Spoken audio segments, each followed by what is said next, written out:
Picture this. A tiny, compact car is zipping down the street at top speed, and suddenly, bam! It slams into a massive, completely stationary SUV. The compact car violently recoils, bouncing backward, while that heavy SUV? It barely inches forward. So what exactly determines how fast that little car bounces back? I mean, how much of that initial impact energy is transferred to the SUV, and how much stays with the car? To predict the exact mathematical outcome of a bounce like this, we've got to understand the physics of what we call an elastic collision. By the end of this explainer, you're going to understand this core concept completely. We'll master the formulas together, step by step, and you'll be solving real calculated collision examples just like a pro. Okay, let's jump straight into Section 1, the perfect bounce. Before we throw any complex math on the screen, let's just define this in plain English. An elastic collision is simply a collision that conserves internal kinetic energy. What does it actually look like? Well, imagine two smooth steel blocks gliding into each other on perfectly slick ice.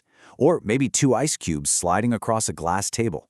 When they hit, they bounce right off each other. They don't lose their energy of motion to annoying things like friction or crushing metal.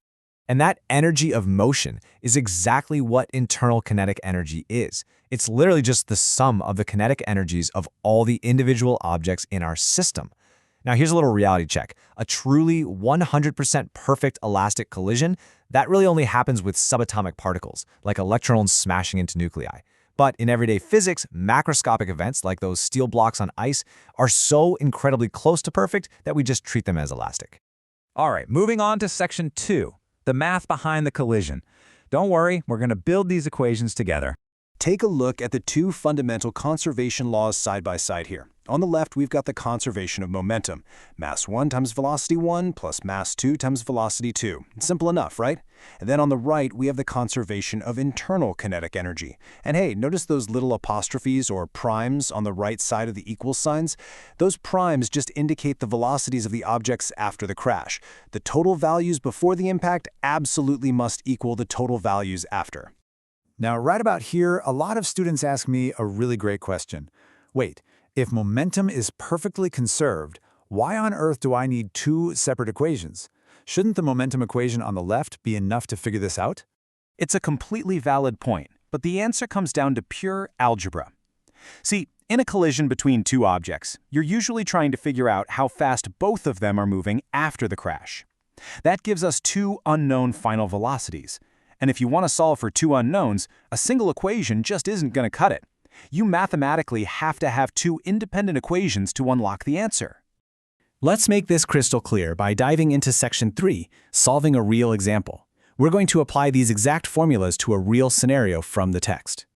Okay, here are the numbers. We have a small object, object 1, weighing 0.500 kilograms, moving at a velocity of 4.00 meters per second.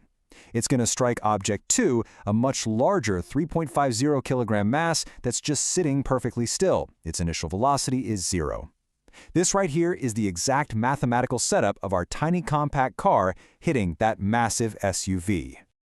So, how do we tackle this? Let's break the complex algebra into 4 easy steps. Step 1 is a lifesaver.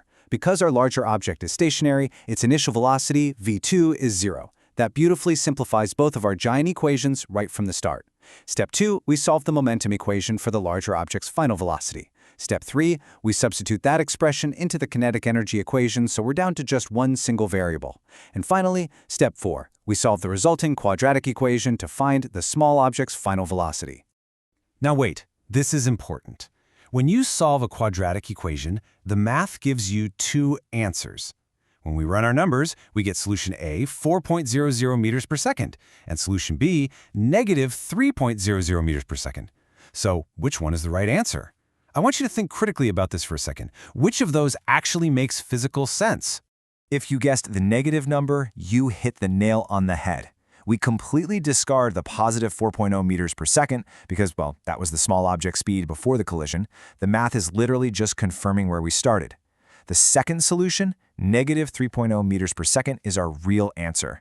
And that negative sign is absolutely crucial. It tells us the small object has reverse direction. It bounced backward. Once we plug that negative bounce back into our formula, finding the larger object's final velocity is a breeze.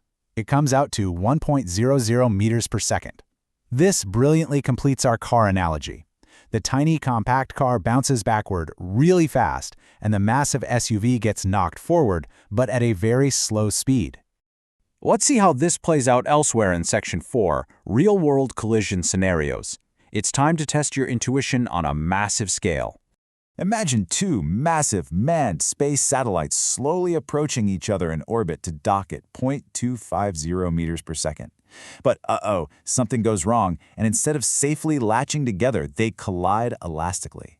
The wild thing is, the exact same rules and equations we just used for the tiny blocks scale all the way up to these multi-ton engineering problems. Or, picture this, a 70-kilogram ice hockey goalie facing a puck flying at a blistering 35 meters per second. Normally, the goalie catches it, right? But what if the puck hit the goalie's pads and bounced straight back in a perfectly elastic collision? Because the internal kinetic energy is conserved in the bounce, the goalie would actually be shoved backward with significantly more speed than if they simply caught the puck. It's a real game changer for the goalie. Okay, let's bring it all together in Section 5, Summary and What's Next. Get your notes ready for these final takeaways. Here are your crucial takeaways. First, elastic collisions conserve both momentum and internal kinetic energy. Second, remember that true, perfect elasticity is technically only a subatomic thing, but we use it as a highly accurate approximation for smooth macroscopic objects. And third, anytime you're dealing with two unknown final velocities, you absolutely must use both equations to solve the problem. But this leaves us with a pretty provocative question. We know exactly what happens when objects bounce perfectly, but what happens when that hockey puck doesn't bounce?